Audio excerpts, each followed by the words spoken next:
ሰዎችዬ ስሙኝማ የኛን ሰፈር ጉድ ልንገራችሁ። የኛ ሰፈር ጉድ ጥሩም ጠንካራም ደካማም ጎን አለው። ከጠንካራ ጎኑ ብጀምርላችሁ ጠንካራ ጎኑ ጩኸት ሲሰሙ ፈጥነው ይመጣሉ፣ በመስኮቱም ቢሆን ወጥተው። ደካማ ጎኑ ግን ወንዶችም ሴቶችም ጨቅጫቆች ናቸው። በተለይ ወንዶቹ ብሰዋል ከሴቶቹ። ድሮ በጭቅጭቅ የምናውቃቸው ሴቶች ነበሩ አይደል? አሁን ግን ወንዶቹ ብሰዋል። ዛሬ ያጋጠመንን ልንገራችሁ። እስከ ዛሬ ያጋጠመንን ቀስ በቀስ እነግራችኋለሁ። የዛሬውን ግን ልንገራችሁ። ከኛ ሰፈር ከታች ግራውንድ ላይ በራቸው ላይ የዘይቶና ተክል አለ። የዘይቶና የሚበላው የዘይቶና ተክል ነው። እና ልጆች ዘይቶና ላይ ይንጠለጠላሉ፣ ይወጣሉ ምናምን። ከዛ የሆነ ልጅ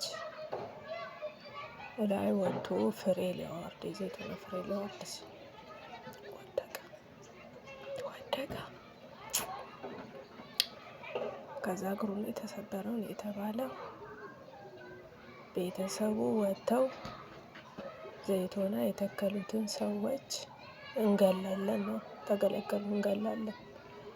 እንዴት በራችን ላይ ዘይቶና ትተክላላችሁ?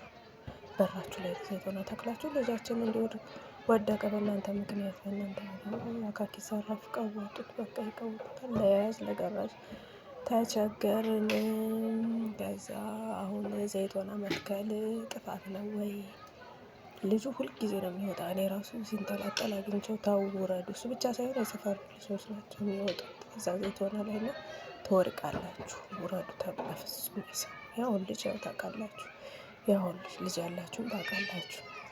አሁን እኔ ልጄን እቆጣለሁ እንጂ ከወደቀ በኋላ በእናንተ ዛፍ እናንተ በተከላችሁ ዛፍ ምክንያት ልጅ ወደቀ ብዬ ሰው አልናገርም። እኔ እንጃ ብቻ አያድርስ ነው የሚባል እንጂ በዛኛውም ወገን በዚህ ለመሆን ተቸገርን። ለመገላገል ነው የምላችሁ። በቃ ለመገላገል ተቸገርን።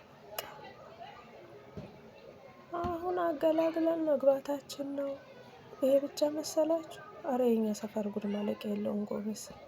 እስኪ በእናንተ ሰፈር በምትኖሩበት ሰፈር ያላችሁን ኤክስፔሪየንስ ሼር አድርጉን። እንዴት ነው? በየሰፈር ነው? የኛ ሰፈር ብቻ ነው ለየት ያለ? በቃ አንዳንድ ጊዜ ይገርመኛል።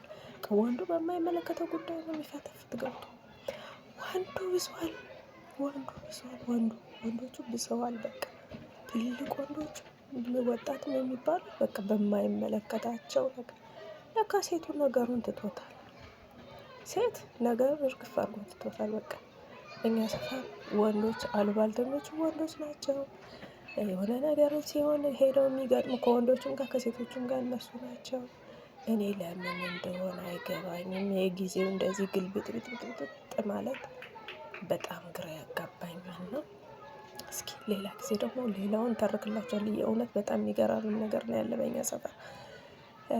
አንድ ነገር ግን ልንገራችሁ።